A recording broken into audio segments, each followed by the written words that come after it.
The following is a sponsored program paid for by First Alliance Credit Union.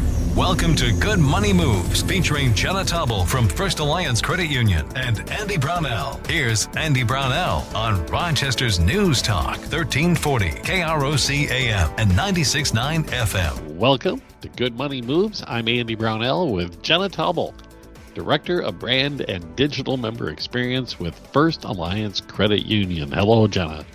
Hey, Andy. Last week, we talked about reasons you might not be reaching your financial goals and how to get back on track and keep that motivation going. What is the Good Money Moves topic for this week? Yeah, so we're going to be digging into what can be a bit of an uncomfortable topic for many people, and that is managing and talking about money with your partner. Yeah. Yeah, it can be really tough to talk about, but it is also so important to be able to do this for really to help build that strong financial foundation as a couple. It really just lays the groundwork for a stable and harmonious future together. Why is this? Because managing money effectively is good for your wallet, but it also enhances trust, communication, and just overall relationship satisfaction. So why is it so hard, right? Right? Yeah. But you're right. It's not easy. It's a tough thing to do for so many people.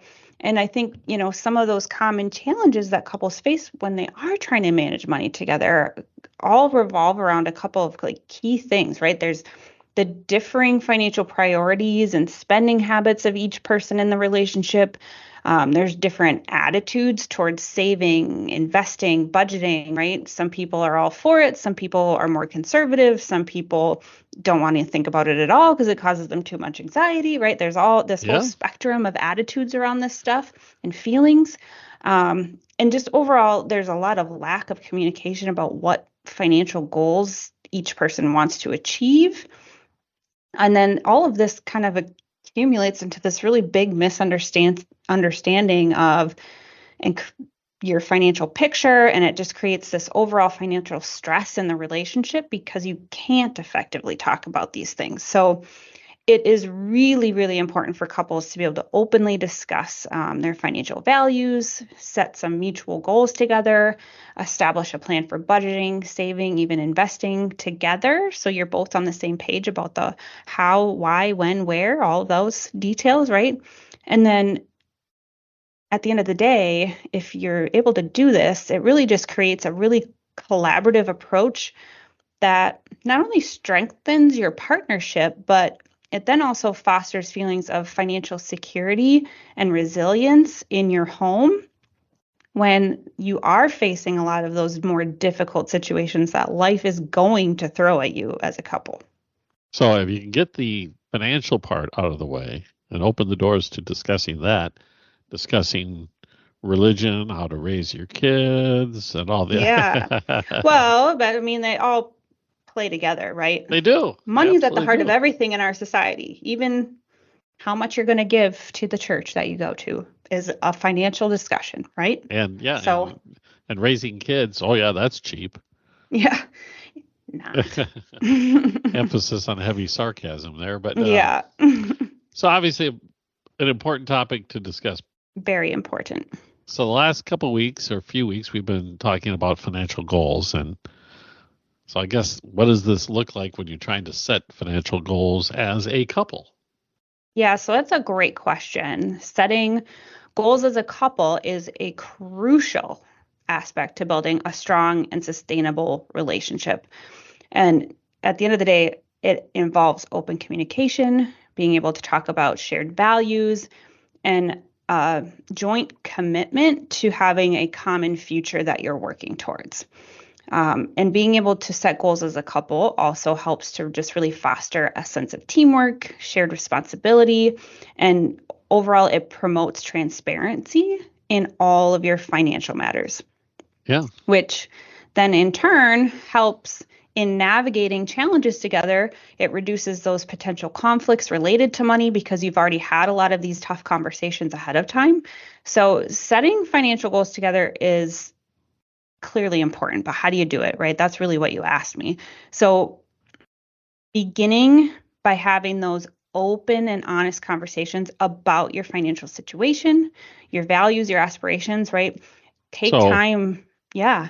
So when you say our situation, you're saying this is how much money we make. Yeah. This is how much money we owe. Exactly. Whether it be student loans, a car loan, whatever it may be. Yeah, exactly. Yep. Having that, no hiding debts, no hiding, how much you make, no siphoning money off and not telling your partner about it, right? No slush fund, right? Yeah. Yeah. So it's all about, discussing all of those things, but also where we want to be in the future.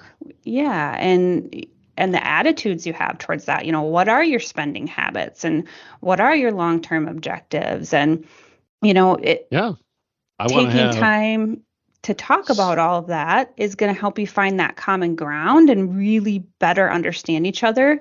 But the key here is you are not allowed to judge the other person for any of this. You just have to listen and accept it. That's the harder part, right? Shut your mouth and listen. Even if you don't agree with it, you have to try to find that common ground together. You might both have the goal of home ownership one day, but have different ideas about how you get there. Or what kind of home. Right. So, as you're kind of going through all of these conversations, you do have to then, as you mentioned, take stock of your current financial situation, review the income, the expenses, debts, savings, understand where you stand financially, provides a really realistic context for setting those achievable goals so that you can move forward together. And then, of course, as you're doing that, you're taking into consideration, monthly income, those regular expenses, debts, savings, all that stuff. And then you can start to really determine what those short and long-term goals are together. Once you've gotten all of that tougher stuff out of the way, you can start figuring out, we do have this goal. How are we going to make this work, right? Even thinking those short-term goals like building an emergency fund, paying off debts, saving for a family vacation, or looking to those longer-term goals like home ownership, retirement, saving for kids' education. Those are all things that you are going to have to figure out together as a couple. And it becomes a lot easier when you're able to have those tougher conversations up front and build that mutual respect ahead of time. But once you've kind of determined all of these, then you can start to agree on the finer details of it, the timeline, the priority of each goal, which is then going to add that clarity, which makes those goals a little bit more tangible, like we talk about all the time on the show with the SMART goals framework, using that to set those goals together. And then, of course, taking time to prioritize those goals based on their importance, their urgency, right? This is going to help create that roadmap for achieving those financial objectives that you have together over time. So you're both working in the same direction at the same time for the same goals. And then this taking time to go through these steps with your spouse is going to go a long way to ensure you're working towards those common goals. Even if things have to change here and there, you're setting the groundwork for success by having these conversations. Yep. And you mentioned things changing, right? I think everything is fluid through this, but at least if you have the foundation put in place, making those adjustments along the road based upon circumstances becomes a whole lot easier, because you can go back to those original conversations and not hold somebody's feet to the fire and said, well, 12 years ago you said, not that way. That's not helpful. But no, remember when we thought about this, but what does that look like now compared to what it looked like 12 years ago? Exactly. We've changed. Our financial situation has changed. We need to relook at this. Mm-hmm. It's not a one and done conversation. It's an ongoing conversation for the rest of your relationship. And I find it fascinating because that folks don't do this. Because I can't imagine I'm thinking back with my parents, and my mom stayed at home as a mother to 6 kids, and dad went out and earned the paycheck, and he would basically deliver the paycheck, and my mom ran the finances. Mm-hmm. And that was it, Mm-hmm. and basically if there was some disagreement, it usually ended up being a pretty good argument instead of a discussion. Yeah. It probably wasn't the best way to do it. That's what I'm trying to say. Yeah. Yeah, but I mean, you make a great point, Andy. There's a lot of people who just don't know how to have a conversation like this with a spouse or what a good conversation might look or sound like. So that's why we're talking about it today. Okay. We're talking about working together as a couple on your financial goals, how to do that, how to get to there. With Jenna Taubel with First Alliance Credit Union, I'm Andy Brownell, and it is Good Money Moves. Back in a moment. News Talk 1340, KROC AM and 96.9 FM. Good Money Moves continues in moments with Andy Brownell and Jenna Taubel from First Alliance Credit Union. This is News Talk 1340, KROC AM and 96.9 FM. We're talking Good Money Moves with Andy Brownell and Jenna Taubel from First Alliance Credit Union on Rochester's News Talk 1340 KROC AM and 96.9 FM. Welcome back. Good Money Moves. Jenna Taubel with First Alliance Credit Union. I'm Andy Brownell, and talking about money with you as a couple. How's that? Yes. Something that can be nerve-wracking to say the very least, but also rewarding. And you ran through some of the key things you should be talking about and how to get to the point where you're working together on financial goals, which makes a lot of sense. But like you mentioned, and we both mentioned, talking about money can be a bit touchy, a hot topic. Yes. Even if you have a good relationship. So Jenna, I guess, put you on the hot seat. Do you have any tips or advice for having this open and honest conversation about money with your partner? Yeah, that is a great question, Andy. So being able to have an open and honest conversation with your spouse about money requires you to have effective communication skills, and which means it requires active listening and taking time to understand each other's perspectives on the financial topic at hand. And what this also means is you need to avoid blame, judgment, and really instead focus on finding that common ground and that compromise that we kind of talked on earlier.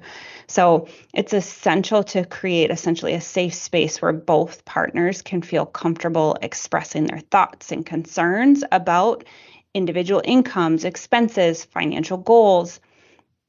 But what that looks like is pretty specific, right? It doesn't sound like arguing and yelling and talking over one another or insisting that your way is the right way, right? It looks like choosing the right time to have the conversation about money, right? Pick a time to focus on discussing finances when you're both calm and not stressed about something else or about the topic at hand, right? Avoid bringing up financial matters during heated arguments about something else, or if you're really preoccupied with other concerns, maybe you have some health concerns you're worried about, that's maybe not the best time to bring up talking about needing to buy a new car, right? Think about timing is important. Ironically, also, if you don't have that healthy conversation, that's exactly when you would do it. Yeah, exactly. It is exactly when that would happen. One other thing. Yeah. And I think that's where it's really important too to have set a positive tone for the conversation. And so having some of those conversations we talked about before the break is going to be really important at being able to do this part. And so you have to be able to approach the conversation with a positive and non-confrontational attitude. And you really need to emphasize that the goal of the conversation is that you're working together towards some kind of common financial objective rather than trying to place blame or judgment for any past decisions that were made or outcomes that came from a decision. And it's going to take, a problem-solving approach to make this work well, especially when you're talking about money.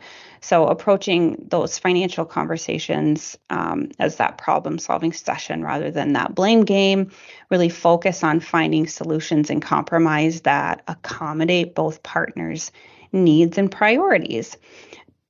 And if you can get through that, then this last one is going to be a breeze. You have to take time to celebrate your financial achievements together. So whether your achievement is paying off debt or achieving some kind of savings goal, taking time to really recognize those joint efforts also really reinforces that idea of working together as a team. And at the end of the day, discussing money in this way is really going to help you foster trust in the relationship, and it ensures that both partners are on the same page, even if you view things a little bit differently, right? You don't have to think the same and have the same attitudes towards money, but you have to agree on the goal and the overall approach to how you're going to get there. Yeah. And, remember, the key to approach financial discussions at the end of the day is approach them with empathy, respect for your partner, and again, going into those conversations that you're trying to commit to this shared future together, that you're trying to build a secure financial foundation for you and your family is gonna, when you approach those conversations with that in mind, it changes, it creates that positive tone, it creates that problem-solving approach for you. Everything you just talked about would apply to any discussion you might have on an important issue, even if it wasn't financially related. Absolutely. So just use that common sense when you're having discussions how to best raise your children or whatever, and apply it to your money. Exactly. Sounds so easy. Doesn't it though? Yeah. It's hard. Yeah, because everybody's different. We all sometimes the different approaches work to create an even better solution, and sometimes it's just oil and water and don't mix. Yeah. Yes, that can happen. Yeah. So good advice to get where we are at today. And I imagine that, as always, if you're going to be talking about financial goals, you're going to be talking about setting a budget, creating a budget. Do you have advice for couples when it comes to creating a budget together? Yes, of course I do. First and foremost, there's a lot of couples who just, one person in the family manages the budget and the other person doesn't really pay too much attention to it, or they, one person manages their own finances, the other one manages theirs, and never the two shall meet, right?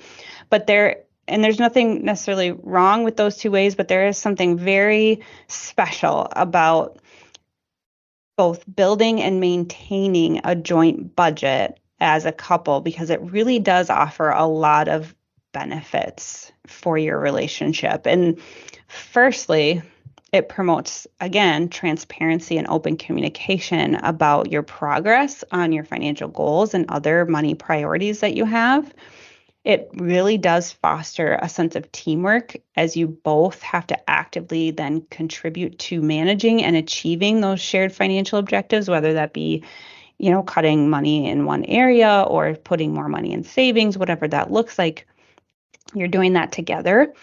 And you might not believe me on this one, but a joint budget that you manage and build together actually helps to prevent conflicts related to money, because it ensures that both individuals in the relationship are on the same page in regards to spending habits and savings goals.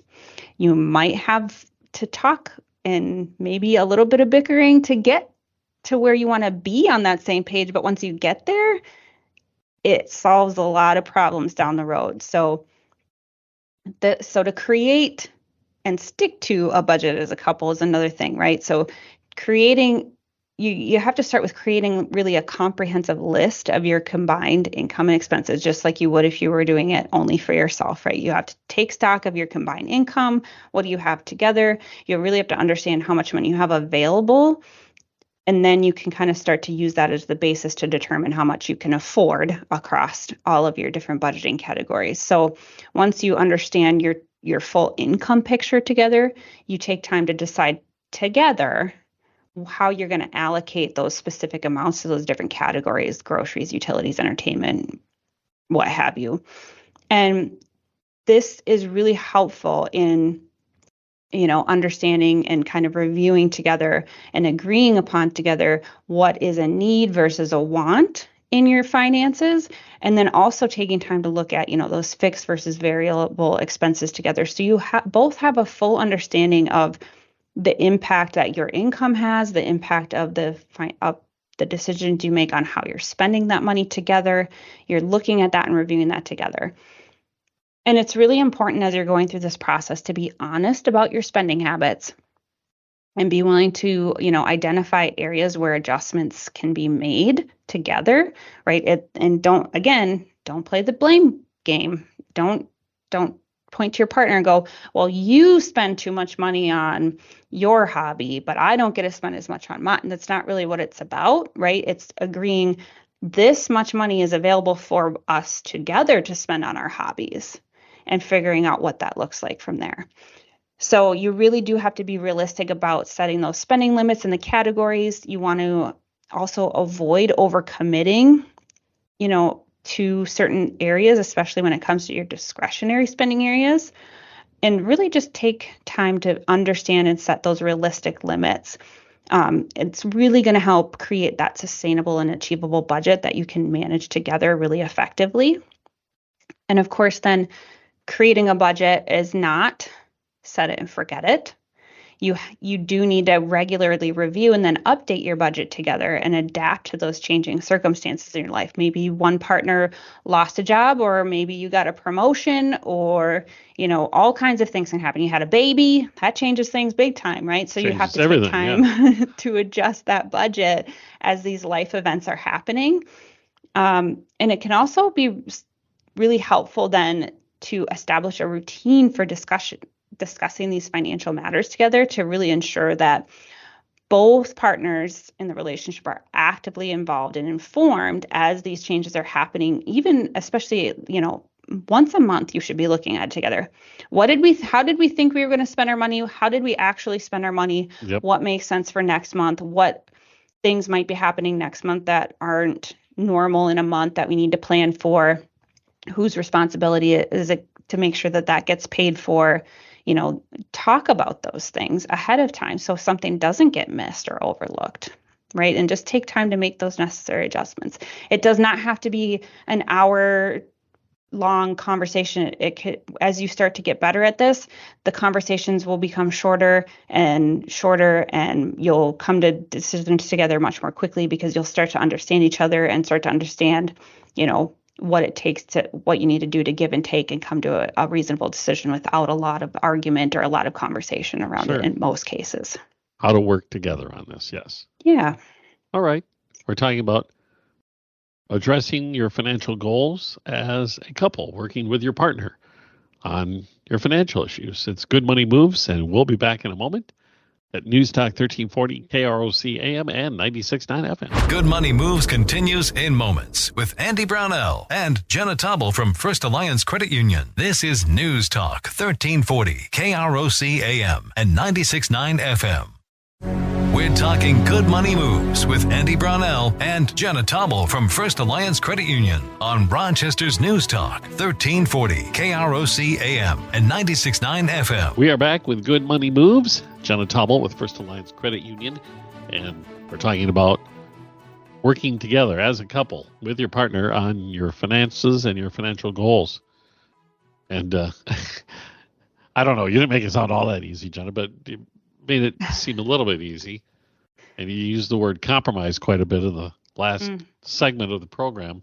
Mm-hmm. So I guess maybe can you fill in what it means when we're talking about money management with a spouse? What it means as far as talking about compromise and working together?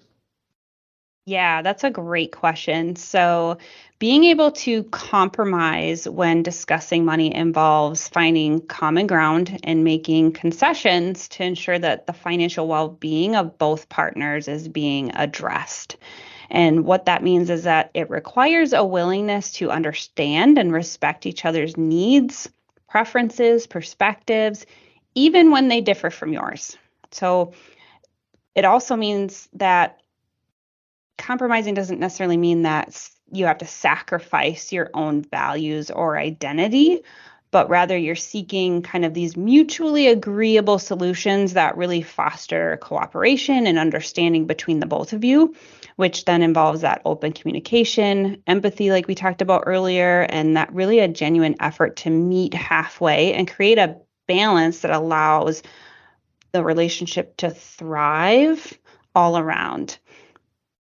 So when it comes to a significant expense like a home, car, or other major appliance purchase, right? Couples may compromise by discussing and deciding on a budget that aligns with their financial capacity and goals.